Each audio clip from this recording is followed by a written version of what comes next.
Honnêtement, je pense que je m'en remettrai jamais. Je me rappelle encore de son regard dans le vide.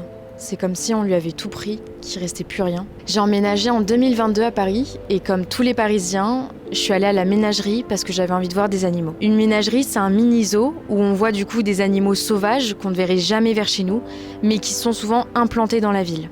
À la ménagerie de Paris, qui fait partie du coup du jardin des plantes, j'ai découvert Nénette. Et Nénette, elle a bouleversé ma vie en fait. Nénette, c'est une orang-outan qui a été kidnappée à ses 3 ans par des braconniers dans la forêt de Bornéo, seulement pour être exposée ici à Paris. Ça va être dur d'en parler. Aujourd'hui, ça fait 53 ans qu'elle est emprisonnée, Nénette. Et quand on la regarde, il n'y a plus rien en elle. C'est comme si le lieu lui avait tout pris.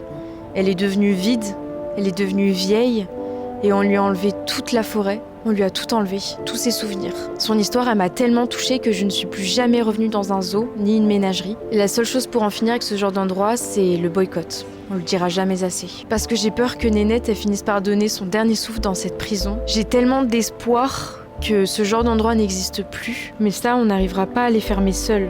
On a besoin des autres, on a besoin de vous tous, on a besoin de toi. Je pense que beaucoup de gens ont déjà visité cet endroit et je t'invite à me raconter ton histoire, ce que tu as vécu, ce qui t'a bouleversé aussi, en commentaire. Mon dicton dans la vie, c'est ensemble qu'on y arrivera et je suis convaincue qu'on peut le faire.